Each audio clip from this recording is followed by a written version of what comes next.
Thank you, Shawnee.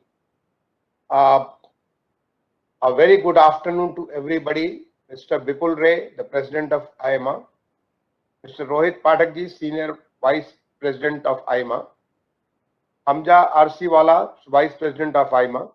Vijay Karya ji, the Chairman of the DigiLec Bharat event. Charu Mathur ji, Director General of IMA.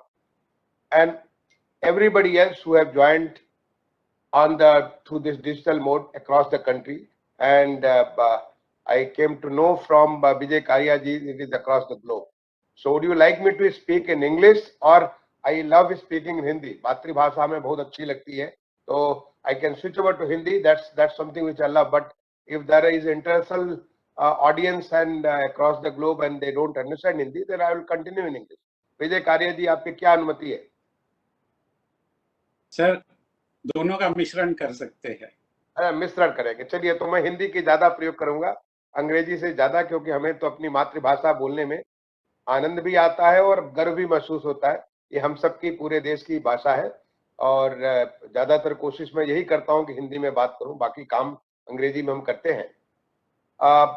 सबसे पहले तो मैं आपका DigiLec Bharat के इस प्रकार के वर्चुअल प्लेटफॉर्म पे ऑर्गेनाइज करने के लिए बहुत बहुत बधाई देता हूं आईमा को। और ऐसा विषय आपने चुना है कि showcasing capabilities of Indian electrical industry for the global market place. I mean the way our industry is coming up, जिस प्रकार से इंडस्ट्री का आगे, और जैसा आज आत्मनिर्भर भारत के तहत तमाम सारी नई नई चीजों का देश में बढ़ोतरी हो रही है, नई नई चीजें आ रही हैं और आप एक ग्लोबल मार्केट प्लेस में you are going to come up as a big power. तो ये एक बहुत ही बड़ा महत्वपूर्ण सब्जेक्ट आपने चुना है आज के इस चर्चा के लिए। और आगे जो पूरे एक सप्ताह का आपका जो है एग्जीबिशन भी है और डिजिटल एग्जीबिशन भी है, बहुत, इनफैक्ट मैं भी देखना चाहूंगा आपका डिजिटल एग्जीबिशन, आपसे वक्त लेकर के इसको जाके देखना चाहूंगा। और हमारी तमाम सारी मेट्रो कंपनी, सबको मैंने डायरेक्शन दिया, सारी की सारी मेट्रो कंपनी आपको पार्टिसिपेट भी करेंगी और सब आपके जो आपका जो बायर सेलर मीट है उसमें भी डिस्कस करके देखते हैं कि क्या क्या प्रोडक्ट उनके लिए उपयोगी होगा। तो इसके लिए मैं आपको बहुत बहुत बधाई देता हूं। इस समय जो देश में जिस प्रकार का विकास की गति पिछले 7 सालों में आई है, आपने कहा कि हमारा केवल बजट 9% बढ़ा है, 9% नहीं, बहुत ज्यादा बढ़ा है। 9% तो बजट एस्टिमेट था, अभी रिवाइज एस्टिमेट काफी बढ़ गया और इस बीच में भी हमें काफी इसमें बजट में इजाफा हुआ है। इनफैक्ट मैं आपको बताऊं कि अगर 2004 से 14 के बीच में 10 साल में पूरे देश में जो हमारा अर्बन सेक्टर में खर्च हुआ था, करीब 1.5 लाख करोड़ का खर्च हुआ था। और पिछले 8 सालों में 2014 से लेकर भी 21-7 सालों में लगभग 12 लाख करोड़ से ज्यादा का खर्च हो चुका है। That is the kind of investment which is coming up in the urban area. Investment in different forms, I mean, क्योंकि बहुत सारे इन्वेस्टमेंट जो है एक आते हैं और उसके अराउंड बहुत सारे इन्वेस्टमेंट आते हैं। आप पब्लिक प्राइवेट पार्टनरशिप में, चाहे स्मार्ट सिटी का लगभग 22% it is coming to the public private partnership. अभी अमृत 2.0 एक माननीय प्रधानमंत्री जी ने 1 अक्टूबर को लॉन्च किया और अमृत 2.0 में मैंडेट है कि हम जितने सारे हमारे 10 लाख से बड़े शहर हैं, जिसे मिलियन प्लस सिटीज हम कहते हैं, वहां पे कम से कम 10% जो वाटर एंड सीवर सेक्टर में हम इसे पब्लिक प्राइवेट पार्टनरशिप के माध्यम से लाएंगे। दैट इज कम से कम, वो बेंचमार्क है। इस प्रकार की हम नीतियां बनाएंगे, ऐसी हम इसको इस प्रकार के स्ट्रक्चर करेंगे जिससे पब्लिक प्राइवेट पार्टनरशिप से काफी सारा इन्वेस्टमेंट हो सके। ऐसे हमारे पॉलिसीज हैं जिससे कि हम लोग हमारे जो अर्बन लोकल बॉडीज हैं उनकी फाइनेंशियल स्टेटस को कैसे हम लोग और स्ट्रेंथन कर सकते हैं। बहुत सारे ऐसे मेजर्स लेंगे जो मैं आगे आपको बताऊंगा।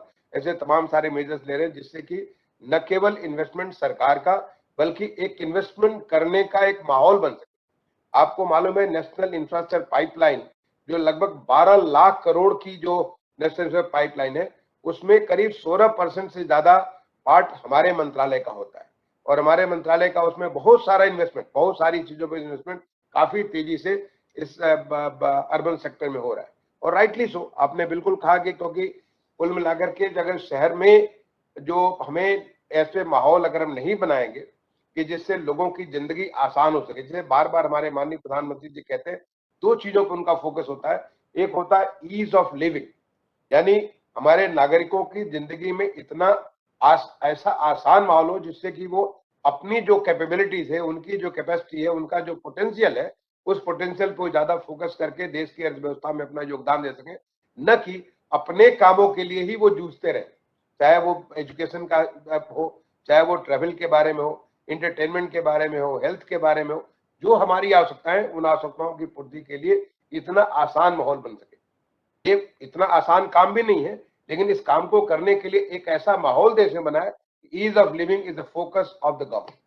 दूसरा जो फोकस होता है माननीय प्रधानमंत्री जी का, ईज ऑफ डूइंग बिजनेस के प्रति, ये ताकि एक ऐसा माहौल बने कि जिससे कि पूरा पूरा बिजनेस जो काम, जैसे आपसे ज्यादा कौन इसको जानता है, और आपने इस बात को महसूस भी किया होगा कि चाहे वो आपको कंपनी को बनाने के लिए उसके रजिस्ट्रेशन करने की बात हो, चाहे आपका टैक्सेशन की बात हो, चाहे आपके फाइनेंसेस की बात हो, चाहे उसको इवन लिक्विडेट करने की बात हो, चाहे आपको बिल्डिंग बनाने की बात हो, बिल्डिंग परमिशन की बात हो, हर जगह आपको ease of doing business is a major focus, जिसमें कंट्री ने काफी अच्छा कार्य किया और उसको दुनिया ने इस बात को सराहा है, दुनिया ने इस बात को रिकॉग्नाइज किया है। जो वर्ल्ड बैंक की ease of doing business ranking होती है, अगर हमारे मंत्रालय को ले लीजिए तो हमारे मंत्रालय में ease of doing business in construction permits होता है, और कंस्ट्रक्शन परमिट में ज्यादा नहीं, 2015 में हमारी रैंक 186 थी आउट ऑफ 190 कंट्रीज। 190 देशों का असेसमेंट हुआ था, जिसमें हमारी रैंक 185 रैंक हुआ करती थी, नीचे से हम 6ठे स्थान पे थे। लेकिन जो पिछली रैंकिंग, इस बार की 2021 की भी रैंक नहीं आई है, जो 2020 की रैंक थी, तो हमारा स्थान 27 हो गया, यानी हम लगभग 150 स्थान जंप कर गए। इस प्रकार का जंप जो है ये पॉसिबल हुआ through a proper policy and ऐसे इस प्रकार के कॉन्शियस एफर्ट किए गए। आज आप चाहे दिल्ली में या बॉम्बे में अगर आप जो बिल्डिंग परमिशन की बात करते हैं, तो देखिए कि किस प्रकार से सीमलेसली चीजें होती है। अब आपको जगह जगह जाकर के दफ्तरों के चक्कर नहीं काटने पड़ते हैं, आपको महीनों तक पीछे नहीं पड़ना पड़ता है, जो कि इसकी वजह से जो बिजनेस का लॉस होता था, जो बिजनेस अपॉर्चुनिटीज का लॉस होता था, जो अलग से आपकी जो तमाम सारी आपकी दिक्कतें होती थी, उन दिक्कतों को दूर करने का प्रयास किया गया। तो ये जो दो बातें जो शहरों में की गई, तो उसके वजह से एक ऐसा माहौल बना है कि जिसकी वजह से काफी सारा इन्वेस्टमेंट आज शहरों में हो रहा है। और आने वाले समय में मैं आपको बता दूं कि पीछे हमारे 10 शहरों ने लगभग 3,840 करोड़ के म्युनिसिपल बॉन्ड रेज किए। इस प्रकार का ऐसा माहौल बना कि म्युनिसिपल बॉन्ड रेज करके वो अपने इन्वेस्टमेंट, जो शहर जो है उनके, हमने अमृत योजना के तहत उन्हें कुछ इंसेंटिव दिया, और उस इंसेंटिव के बाद उन्होंने अपने सिस्टम को, अपने चाहे वो गवर्नेंस स्ट्रक्चर हो, चाहे वो अपना फाइनेंशियल स्ट्रक्चर हो, उसको इस प्रकार से उन्होंने किया कि जिससे आज मार्केट का उनके ऊपर कॉन्फिडेंस है। और जो लास्ट हमारा जो बॉन्ड जो गाजियाबाद शहर ने किया, जिसको ग्रीन बॉन्ड कहते हैं, उस ग्रीन बॉन्ड के ऊपर जो है बाहर की अमेरिका की कंपनीज ने उसमें इन्वेस्टमेंट किया, और वो इन्वेस्टमेंट बताता है कि उनका एक कॉन्फिडेंस आ गया कि आज हमारे देश में शहरों में जो बदलाव हो रहा है, उस बदलाव के तहत शहर अपने खुद के पैसे रेज कर सकते हैं। और ये बहुत तेजी से इस बदलाव को हमने जो अपने करीब 470 से ज्यादा शहरों का उनका जो है उनकी जो है फाइनेंशियल कैपेबिलिटीज का पूरा पूरा असेसमेंट कराया। उसमें हमारे 31 ऐसे शहर है जो कि उनका जो है इन्वेस्टमेंट ग्रेड के उनकी रैंकिंग आई, और उसके बेसिस पे आज 10 शहरों ने किया, और तमाम सारे और शहर भी इसके बारे में आगे बढ़ रहे हैं। तो ये हमारा जो बदलाव शहरों का हो रहा है, उस बदलाव के तहत बहुत सारे नए नए अपॉर्चुनिटीज खुलती चली जा रही। आपको मैं अब सबसे पहले तो मैं, जो कि आपने खास तौर से जो ये एक बायर सेलर मीट किया, उसमें railway, metro, utilities and EPC 3-4 आपने सेक्टर रखे हैं, उसमें मेट्रो सेक्टर को रखा। तो मैं सबसे पहले तो मेट्रो की बात करता हूं। अगर आप मेट्रो को, क्योंकि एक उदाहरण के तौर पे ले रहा हूं, बाकी फिर मैं आपको संक्षेप में बाकी बात करूंगा। मेट्रो के ऊपर अगर आप देखें तो हमारे देश में मेट्रो का विकास शुरू तो हुआ था, लेट 80s में स्टार्ट हुआ था कलकत्ता में, और बहुत 3-3.5 किलोमीटर के कलकत्ता में एक मेट्रो की लाइन बनी थी, लेकिन उसके बाद वो पूरा वो रुक गया वहां पे।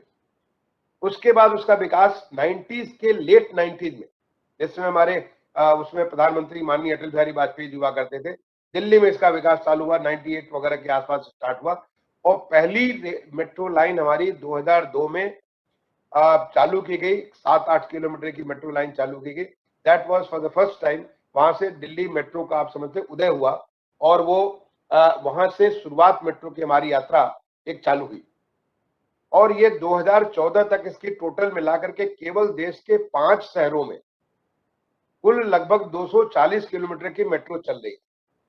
लेकिन आज जब मैं आपसे बात कर रहा हूं, 2021 में बात कर रहा हूं, मुझे आपको बताते हुए गर्व महसूस हो रहा है कि आज 740 किलोमीटर मेट्रो हमारे देश के 18 शहरों में चल रही है।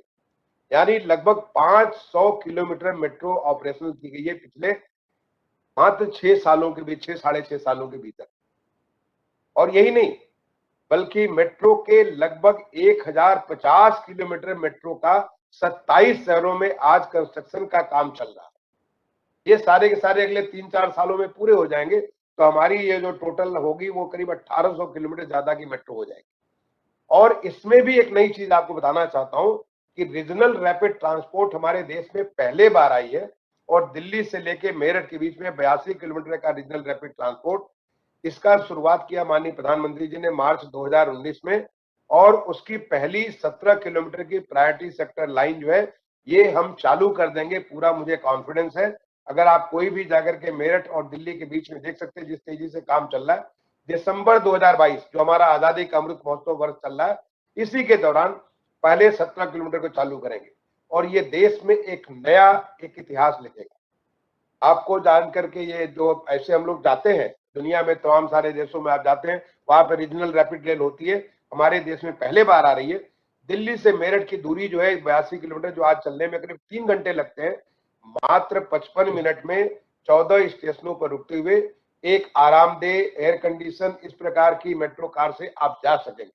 और सबसे बड़ी बात, इसमें इतनी ज्यादा हमने आत्मनिर्भरता के ऊपर बल दिया है कि आज जो उसका मेट्रो के जो लाइन बनाने के लिए जो ये स्ट्रक्चर बनते थे हमने जर्मनी से लिया और उसको एलएनटी के माध्यम से हम अब उसको आत्मसात कर चुके हैं, वो इंडियन हो चुका। बहुत जल्दी हम उसको लॉन्च भी कर देंगे, अब हिंदुस्तान में इस चीज को इसको बनाएंगे। इसके बहुत सारी चीजें मेट्रो सेक्टर के बारे में आज हमें, आपको मालूम होगा कि जो पहले बार ड्राइवरलेस ट्रेन हमारे दिल्ली मेट्रो में ये लाइन 8 के ऊपर करीब 38 किलोमीटर पे इसको जो पीछे माननीय प्रधानमंत्री जी ने लॉन्च किया था, और बहुत जल्दी हम इसको लाइन 7 पे भी जब हम इसको करेंगे करीब 58 किलोमीटर पे, तो दुनिया का सबसे बड़ा ड्राइवरलेस नेटवर्क हिंदुस्तान में होगा।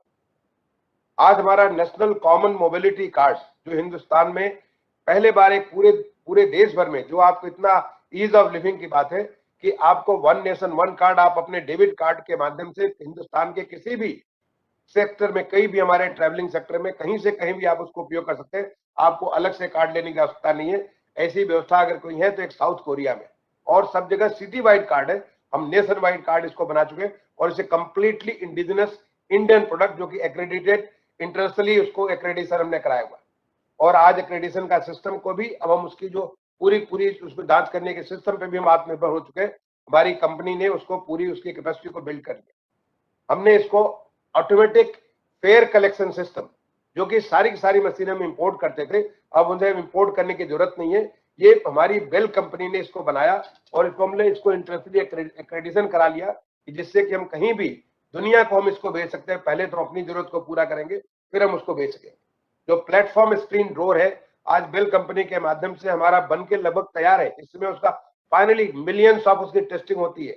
एक बार उसकी टेस्टिंग होकर, अगर आपने कभी पीछे आजादी का अमृत महोत्सव का जो एक हमने एग्जीबिशन लगाया था लखनऊ में, वहां मैंने खुद माननीय प्रधानमंत्री जी को दिखाया जिस तरह से ऑपरेट कर रहा था, इसको चीज चल रही थी। आपने अगर देखा होगा तस्वीरें या उसका वीडियो देखा होगा जिसको मैंने सोशल मीडिया पे भी शेयर किया था, ये हमारी इसमें उसकी फाइनल टेस्टिंग चली थी, वेरी वेरी रिगरस टेस्टिंग। वो टेस्टिंग पूरी हो जाएगी दिसंबर तक, उसके बाद हम उसे लॉन्च करेंगे तो हमारे देश का अपना खुद का जो प्लेटफॉर्म स्क्रीन डोर खुद का अपना होगा। हमारा indigenous automatic transport supervision system का ये जो सिस्टम है, इसको दिल्ली मेट्रो ने बनाया, वो हमारा खुद का अपना सिस्टम बन गया। आज उनकी एक लाइन के ऊपर बहुत जल्दी हम इसको पूरा 100% को चालू करा दें। ये इसी प्रकार से एक सीबीटीसी सिस्टम होता है। ये सीबीटीसी सिस्टम भी हम इसको अभी हाल में सैंक्शन किया, मंत्रालय ने सैंक्शन किया, और इसको हम बेल और हमारा सी डॉट और तमाम सारी हमारी ऑर्गेनाइजेशंस को मिल करके ऐसा बना रहे हैं कि हम इसके ऊपर पूरी मास्टरी कर लें तो सारा सिग्नलिंग सिस्टम हमारा खुद का आत्मनिर्भर सिस्टम हो जाएगा। आपको ये बताते हुए मुझे बड़ी खुशी हो रही है कि पिछले करीब 4-4.5 साल से मैं सचिव हूं इस विभाग का, इस बीच में हमने तमाम सारे टेंडर्स किए, मेट्रो के कोचेस के टेंडर किए और 1200 से ज्यादा कोचेस खरीदे गए, इस पीरियड में खरीदे गए। सारे के सारे कोचेस इंडिया मेक है, मतलब सारे के सारे कोचेस आज या तो हमारी एस्टम इंडिया ने किया, बम्बार्डियर इंडिया ने किया है, या टीटागढ़ ने किया है, या उसको जो है बीएमएल ने किया। मैं अभी पिछले सप्ताह में एस्टम इंडिया का जो सीरी हेडक्वार्टर वहां में गया था, और किस लिए, वहां से मैंने कोचेस को फ्लैग ऑफ किया मेलबर्न मेट्रो, क्या कहते हैं, मॉन्ट्रियल मेट्रो के लिए। मॉन्ट्रियल मेट्रो का कोचेस हिंदुस्तान में बन करके जा रहा है, और वहां पे एस्टम को, मुझे आपको बताते खुशी हो रही है कि हमारे इंजीनियर्स ने, हमारे पास टेक्नोलॉजी भी है, हमारे पास कैपेसिटी भी है, हमारे पास वो मटेरियल भी है, we are able to do things which can go and serve in the best part of the world। वहां से मॉन्ट्रियल जा रहा है, वहां से मेलबर्न जा रहा है, सिडनी जा रहा है, ब्रिस्बेन जा रहा है, ये तमाम सारे दुनिया के शहरों में आज हमारे मेट्रो कोचेज जा रहे हैं। और वो समय बहुत दूर नहीं है, जिस प्रकार का एक हमारे माननीय प्रधानमंत्री ने मंत्र दिया, आत्मनिर्भर भारत, पहले vocal for local and then local to global, जो जिस प्रकार का मंत्र दिया कि जो हमारे अंदर जो कैपेसिटी है, एक बार हम उस कैपेसिटी को समझ ले, इस बात को देख ले। जैसे कि जामवंत ने हनुमान जी को कहा था कि आप में इतनी ताकत है, आप पूरा समुद्र लांघ सकते हैं, तो हिंदुस्तान में इतनी कैपेसिटी की कमी नहीं है। हमारे चाहे इंजीनियर्स हो, चाहे हमारे आर्किटेक्ट्स हो, हमारे जो तमाम सारे एक्सपर्ट्स हो, ये हमें इसमें कोई कमी नहीं है। It's just a matter of seeing ourselves. हम अपने आप को एक बार अगर देखना चालू कर दें, तो दुनिया के उन स्टैंडर्ड्स के मुताबिक जो और कहीं बन सकता है, हमारे देश में क्यों नहीं बन सकता। हम अपनी भी सप्लाई, सबसे पहले तो we are a huge market, पहले हम अपनी मार्केट को पूरा करें, उस मार्केट के बाद हम उसको बाहर कैसे उसको सप्लाई करके दूसरों की भी जरूरतों को पूरा कर सकते हैं। We can take that global seat. बहुत इंपॉर्टेंट यह स्थान है, और वो हमारा, जैसे हम आजादी का अमृत महोत्सव 75 साल का मना रहे हैं, आपने सुना होगा इस बार के जो 15 अगस्त में जो राष्ट्र को संबोधन था माननीय प्रधानमंत्री जी का, जिसमें उन्होंने आजादी का जब हम 100 साल मनाएंगे, उस 100 साल मनाने के समय हमारे देश की क्या स्थिति होगी, हम कहां पे खड़े होंगे, हम अपने आप को कहां देखना चाहते हैं, इस बात की क्या परिकल्पना है, इस बात का उन्होंने पूरे देश को संबोधित करते हुए याद दिलाया था हम सबको। और मैं समझता हूं कि ये जो देश में जो बदलाव हुआ है, जो एक आपस में एक हमें कॉन्फिडेंस आया है, उस कॉन्फिडेंस के तहत हम ऐसा बहुत कुछ कर सकते हैं कि जब हम अपनी आजादी का 100 साल मनाएं, उस समय देश न केवल पूरी तरह से आत्मनिर्भर हो, बल्कि पूरे दुनिया को हम सप्लायर हो, पूरे दुनिया को हम लोग इस प्रकार की चीजें दे सकते हैं जैसे कि हम पहले कभी उन पर डिपेंडेंट थे। हम वापस लोगों को अपनी टेक्नोलॉजी से, अपनी हुनर से, अपने कैपेसिटी से, कैपेबिलिटी से दुनिया को हम लोग सर्व कर सकते हैं। एक सच्चे अर्थ में वसुधैव कुटुंबकम वाली जो बात है, उसको हम लोग पूरा कर सकते हैं। जहां तक आपने ये जो विषय रखा है, मुझे बड़ा अच्छा इसलिए लगा कि आज जो आप जो विषय रख रहे हैं कि इलेक्ट्रिकल एंड इलेक्ट्रॉनिक्स, में खुद इलेक्ट्रिकल इंजीनियर हूँ, आपने परिचय मुझे बताया कि मैं आईआईटी कानपुर से मैंने इलेक्ट्रिकल इंजीनियरिंग किया, लेकिन नाम तो वहाँ इलेक्ट्रिकल इंजीनियरिंग, आईआईटी कानपुर के बारे में आपको जानकारी होगी, नाम इलेक्ट्रिकल इंजीनियर था, लेकिन मैं इलेक्ट्रॉनिक्स में एक्सपर्ट था, मतलब मैंने बेसिकली फोकस मेरा इलेक्ट्रॉनिक्स था। वैसे इसके बाद इलेक्ट्रॉनिक्स के उसमें जो सर्किट जरूर सॉल्व करते थे, बाद में इंडियन एडमिनिस्ट्रेटिव सर्विस राइटली वहीं से सीधे मैं ज्वाइन करके और सरकार में तमाम सारे राज्य में या केंद्र में ऐसी जिम्मेदारियों को करता रहा। तो मैं थोड़ी बातें इन बातों को भी समझता हूं, जो हमें ये जो आज आप जो काम कर रहे हैं, अभी से थोड़े दिनों के बाद 31 अक्टूबर से लेकर के 12 नवंबर के बीच ग्लासगो शहर में COP26 होने जा रहा है। दुनिया के सारे देश एक साथ बैठ करके क्लाइमेट चेंज के ऊपर बात करने जा रहे हैं। दुनिया के सारे देश, बहुत सारे निर्णय होंगे, आपको COP21 का याद होगा, और उसमें हमारे देश ने कुछ कमिटमेंट लिए थे। उस कमिटमेंट के तहत हमने बहुत कुछ किया है, पिछले सालों में बहुत कुछ किया है, सस्टेनेबल डेवलपमेंट गोल में बहुत कुछ किया है, और अब COP26 में एक बार दोबारा बैठकर फिर चर्चा करने जा रहे हैं। और आप जो विषय आपने जो चुने हैं, चाहे वो ग्रीन हाइड्रोजन का हो, इसके बारे में भी 15 अगस्त को प्रधानमंत्री ने संबोधन में एड्रेस किया था, चाहे ईवी सप्लाई चेन का हो, चाहे बैटरीज के स्टोरेज कैपेसिटी के बारे में, ये सब सारे के सारे विषय वो एनर्जी को लेकर के, और energy means a major contributor to the carbon footprint. आपने ऐसे बेहतर एनर्जी एफिशिएंट सिस्टम को, जितना बेहतर एनर्जी एफिशिएंट सिस्टम बनाएंगे, जितने बेहतर आप चीजों को ये करेंगे, उससे हमारा कार्बन फुटप्रिंट घटेगा, और कार्बन फुटप्रिंट घटने से सीधा सीधा क्लाइमेट चेंज के ऊपर असर पड़ेगा। और क्लाइमेट चेंज के बारे में अभी तो हम सब लोग देखिए कि जिस प्रकार से इतने सारे जलवायु में परिवर्तन हो रहे हैं, जो कि हमारे लाइफ को, अभी आप केरला में देख लीजिए जिस प्रकार की बाढ़ आई हुई, अभी उत्तराखंड में देख लीजिए जिस प्रकार, और ये समय के मुताबिक नहीं है, पहले इस समय नहीं होता, ये समय भी बदल रहा है, इंटेंसिटी भी बदल रही है, और ये सारे के सारे इम्पैक्ट है, क्लाइमेट चेंज के इम्पैक्ट है। उसको करने के लिए हमारे आईमा ने अपना जो रोल सुनिश्चित किया है, और जिस प्रकार के डिस्कशन में आपके सारे देख रहा था कि आगे जो डिस्कशन होने वाले, वो सारे के सारे बड़े ही इंपॉर्टेंट होने वाले।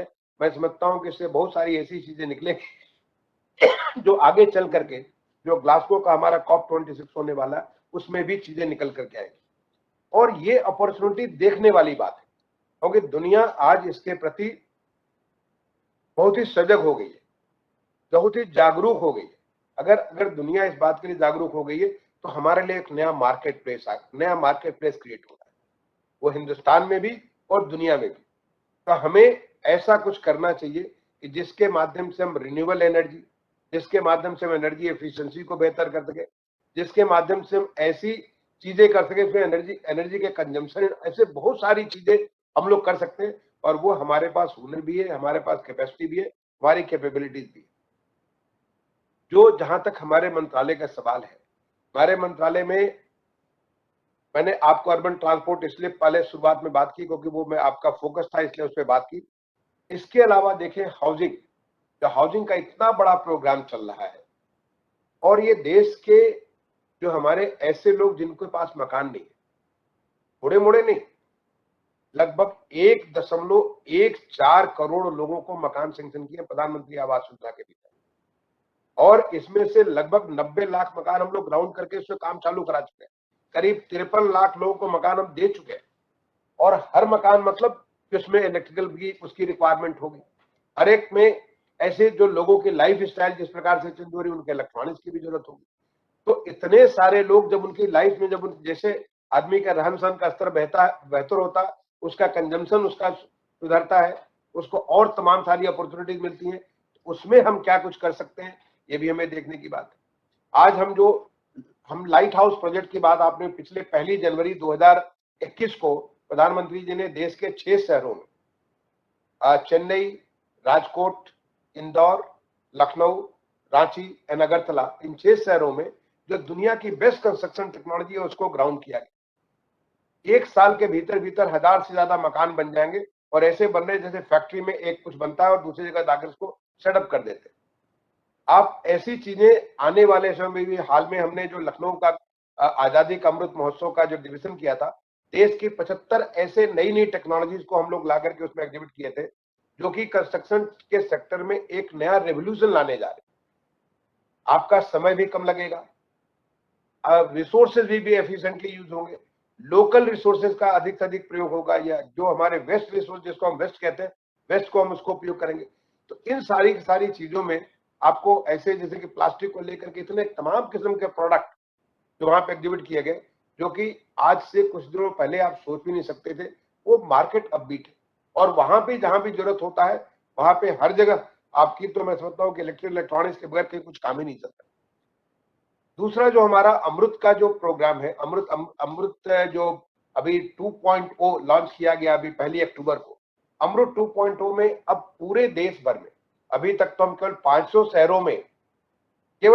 शहरों में, जिनकी आबादी लगभग 60% अर्बन पॉपुलेशन वहां रहती है, वहां पे हमने पानी की व्यवस्था सोची थी। और अब देश के सारे शहर, जो लगभग 4800 शहर है, सभी शहरों को वाटर सिक्योर करते हुए, हर एक शहर को उनको हर घर में पानी पहुंचाने को लेकर के। और ये कैसे पहुंचेगा कि जिससे कि हम पानी को, एक तो पानी समुचित होना चाहिए, फिर पानी का जो है सही तरीके से उपयोग होना चाहिए, जो यूज वाटर है उसको ट्रीट करके हम लोग रीयूज करें, उसको किसी और चीज में उपयोग करें, जिससे हम लोग प्योर वाटर जो शुद्ध पानी है उसका हमको उसका अधिक से अधिक बचत कर सके। इन सारी चीजों में टेक्नोलॉजी का बहुत बड़ा रोल हो, और टेक्नोलॉजी के लिए हमने एक अलग से टेक्नोलॉजी सब मिशन इसको रखा हुआ है, जिससे दुनिया की जो बेस्ट टेक्नोलॉजी, अपने देश की जो टेक्नोलॉजी है, उसको कैसे हम लोग वाटर सेक्टर में या सीवर सेक्टर में हम लोग ला सकते हैं, वहां भी आपका बहुत बड़ा रोल होगा। आपको ये पूरा का पूरा हमारा अमृत का जो प्रोजेक्ट है, लगभग 3 लाख करोड़ का अगले 5 साल में इन्वेस्टमेंट वाटर सेक्टर में होने जा रहा है। इस प्रकार का फोकस्ड ऐसे हमारा अमृत भी बहुत फोकस मिशन था, only for 500 cities, but now we are going beyond Amrut and अब हम हर एक शहर को अपने वाटर सिक्योर करना चाहते हैं। अपने एक नया वाटर टैप हमने कहा कि इसको जो है कैसे हम अपने शहरों को पानी को शहर के नजदीक ला सकेंगे, इसके बारे में बहुत कुछ करेंगे। इस पे भी मैं समझता हूँ industry can do a lot of work. जो स्मार्ट सिटी मिशन है, स्मार्ट सिटी मिशन हमारे 100 शहरों तक ही सीमित न रहे, इसलिए मंत्रालय ने अब इसे मिशन टू मूवमेंट एक नया हमने जो एक्टिविटी स्टार्ट किया है कि जो हमारी लर्निंग हो रही है इन स्मार्ट सिटी में 100 शहरों में, can that become a movement, ताकि देश का आने वाला जो भी अर्बन डेवलपमेंट हो, जो नया हमारा विकास हो, वो सारा स्मार्ट हो। Why should smartness be restricted to these 100 cities only? अगर स्मार्ट एजुकेशन होना, अगर स्मार्ट रोड बनना है, स्मार्ट वाटर बनना है, स्मार्ट सैनिटेशन सिस्टम होना, why the same thing cannot be translated with others? Just a question of learning, changing the mindset and using things. I mean, आपका infrastructure तो बनाते ही बनाते हैं, can that infrastructure with a layer of smartness be used anywhere else? Why should integrated command and control center जो आज 75 चालू है, that should only be restricted to smart city? Why not every city? We are now on the move to, I mean, that's the confidence of the country, that why not have the integrated command and control center be offered as a service? Somebody develop the product, you have a screen, you can capture the information, और वो सारी information को collate करके, उसे analyze करके, can that be used to bring smartness? Yes, it is possible today, and it has been made possible today. हमने already इसको develop कर रखा बेल के माध्यम से, और उसको बहुत जल्दी हम करेंगे। उसका बिजनेस मॉडल हम लोग तैयार कर रहे हैं, how this can go to the any other city, क्योंकि we have learned during the कोविड-19, इस चैलेंजेस के दौरान हमने सीखा कि कैसे integrated command and control centre can be of a great value to the city. It's like a nerves in the mind of the city. शहर का दिमाग और शहर का जो पूरा नर्वस सिस्टम के तौर पर काम करता। इतना बड़ा हमारा महाकुंभ हुआ इलाहाबाद में, जो प्रयागराज में इतना बड़ा महाकुंभ हुआ, उस दौरान पूरी की पूरी मूवमेंट जो पब्लिक की मूवमेंट थी, इतना सारा सुचारू रूप से इतने आसानी से हो गया, उसमें कमांड एंड कंट्रोल सेंटर का बड़ा मेजर रोल था।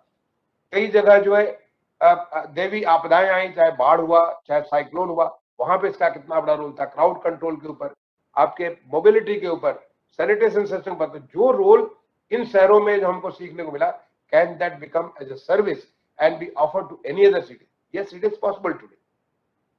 और देश आज हम लोग इनोवेशन के ऊपर, स्टार्टअप के ऊपर, नई नई चीजों जो देश में बढ़ रही हैं, तो मुझे लगता है कि आपका जो ये कॉन्फ्रेंस है, जो DGLAC कॉन्फ्रेंस है, इस DGLAC कॉन्फ्रेंस में बहुत सारी आपको बातें सीखने को मिलेंगी, बहुत सारी बातें शोकेस करने को मिलेंगी, और वो पावर ऑफ इंडिया, जो हिंदुस्तान की जो शक्ति उभर करके आ रही है, उस शक्ति को सबके सामने रखने की बात आएगी। तो जो आपने इंटरनेशनल ऑडियंस की बात की, मैं समझता हूँ इंटरनेशनल ऑडियंस को ये मिलेगा कि आज हमारे देश में तमाम सारे जो कंपोनेंट्स, तमाम सारी चीजें जो निकल करके आ रही हैं, वो ऐसी आ रही हैं और इस स्केल पे बन करके आ रही है। Because we have that luxury कि हम इतने बड़े स्केल पे जब काम करते हैं तो चीजों को मास्टर कर सके, और मास्टर करके बेस्ट पीस हम निकालें जो हमारे लोगों को भी उपलब्ध हो और दुनिया को भी उपलब्ध हो। So I think this 6 days conference is going to be of a great value to us, to the nation, and it will add another feather to our movement on the Atmanirbhar Bharat. I wish you all a very best. Thanks a lot for giving me this opportunity to address you in the inaugural session. In fact, I am very fortunate to address you for the second time in line. आपने पहला भी DGLAC Bharat किया था, उसमें भी आपसे ताल्लुकात करने का मुझे मौका मिला था। I wish you all the very best for a exciting experience over the week. Thank you. Thanks a lot.